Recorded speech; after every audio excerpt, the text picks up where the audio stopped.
శ్రీకాకుళం జిల్లా నుంచి మా కరెస్పాండెంట్ రవీందర్ సిద్ధంగా ఉన్నారు. మాట్లాడదాం, అక్కడ ఎలాంటి వాతావరణం కనిపిస్తుందో అడిగి తెలుసుకునే ప్రయత్నం చేద్దాం. రవీందర్, చెప్పండి. సో ఎప్పట్లాగానే చాలా రివాజుగా ఎక్కడికక్కడ ఈ పర్యటనని అడ్డుకోవడం, లేదంటే కాన్వాయ్ తగ్గించడం, లేకపోతే రెస్ట్రిక్షన్స్ పెట్టడం, ఇవన్నీ చేస్తూనే ఉంది. బట్ ప్రజాదరణ ప్రతిసారి చూసి చేతులెత్తేస్తున్న పోలీసుల పర్వం ఈసారి కూడా అదేనే అలాగే ఉంటుంది అనేది మరొకసారి చూస్తారేమో తెలియదు. సో ప్రస్తుతం మీరున్న దగ్గర సిచ్యువేషన్ ఏంటి? ఎప్పటికల్లా అక్కడికి చేరుకుంటారు వైఎస్ జగన్మోహన్ రెడ్డి? ఏంటి మీ దగ్గర ఇన్పుట్స్? హరి, ఖచ్చితంగా వైఎస్ జగన్మోహన్ రెడ్డి క్షేత్రస్థాయిలో పర్యటనకు వస్తున్నారంటే చంద్రబాబు సర్కారులో వెన్నులో వణుకుపడుతుంది. అందులో భాగంగానే ప్రతిసారి కూడా ఏదో ఒక అడ్డంకులు ఆంక్షలు పెట్టేటువంటి ప్రయత్నం చేస్తుంది. జనాన్ని జగన్ దగ్గరకు రానియకుండా చేసేటువంటి ప్రయత్నం కూడా చేస్తుంది. అయినప్పుడు కూడా పెద్ద సంఖ్యలో వైఎస్ఆర్ కాంగ్రెస్ పార్టీ అభిమానులు కానీ కార్యకర్తలు తరలి వస్తూనే ఉన్నారు. ఇప్పటికీ గడిచిన 2 సంవత్సరాలుగా ఎంత రెడ్ బుక్ రాజ్యాంగాన్ని జగన్ పర్యటన మీద కూడా ప్రయోగిస్తున్నప్పుడు కూడా ఎక్కడ కూడా పోలీసులు ప్రభుత్వ వైఖరి అయితే కొనసాగలేదు. ఖచ్చితంగా జనం అభిమానం ముందు ఆ కుట్రలో కుతంత్రాలని కూడా కొట్టుకుపోయి. అయితే ఈరోజు కూడా మళ్ళీ శ్రీకాకుళం జిల్లా పర్యటనకు వైఎస్ జగన్ వస్తున్న సందర్భంగా నిన్న ఎస్పీతో ఒక ప్రెస్ మీట్ పెట్టించి మరింతగా పోలీసులను ఉసుగొల్పేటువంటి ప్రయత్నాన్ని చంద్రబాబు సర్కారు చేసింది.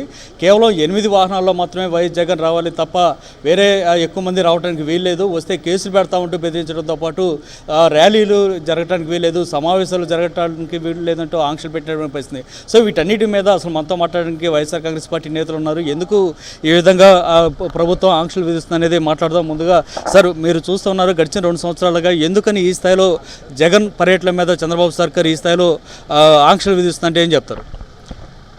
ఈ రాష్ట్రంలో కూటమి ప్రభుత్వం ఏర్పడినప్పటికీ కూడా కూటమి ప్రభుత్వం తాలూకా వైఫల్యాలు వెంటనే బయటపెట్టడం, ఈ రాష్ట్ర ప్రతిపక్ష నాయకుడిగా జగన్మోహన్ రెడ్డి గారు ఏ ప్రాంతానికి వెళ్ళినప్పటికీ కూడా ప్రజలు స్వచ్ఛందంగా వచ్చి ఆ కార్యక్రమాల్లో పాల్గొనేటువంటి పరిస్థితులు ఇండియాలో చూడడం జరిగింది.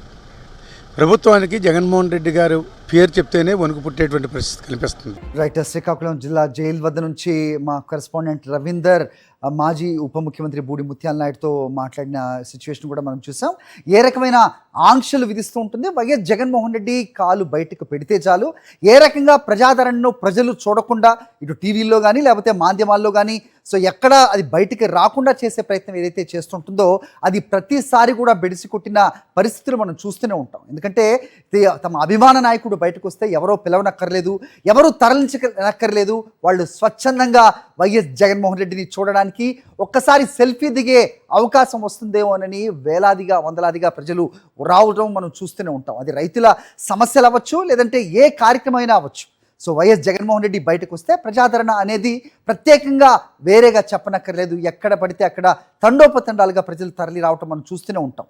అయితే ఆ ఆదరణ ప్రజల్లోకి వెళ్ళకూడదు, వైఎస్ జగన్మోహన్ రెడ్డికి ఉన్న ఆదరణ ఎవరికి తెలియకూడదు అని సూర్యుడిని అరచేత్తో ఆపే ప్రయత్నం చేస్తున్నారంటూ ఇంతకుముందే కొండా రాజీవ్ మాట్లాడిన అంశం కూడా మనం చూసాం. ప్రస్తుతం అదే రీతిన ఉన్న సిచ్యువేషన్లో వైఎస్ జగన్మోహన్ రెడ్డి అక్రమ కేసు బనాయింపబడి జైల్లో ప్రస్తుతం రిమాండ్లో ఉన్న డాక్టర్ సీదిరి అప్పలరాజుని పరామర్శించడానికి ఆయన తాడేపల్లి నుంచి బయలుదేరిన దృశ్యాలు ఒక బాక్స్లో మనకు కనిపిస్తూనే ఉన్నాయి. మరోవైపు విశాఖ ఎయిర్పోర్ట్లో ఆంక్షలు మనం గతంలో కూడా చూసాం.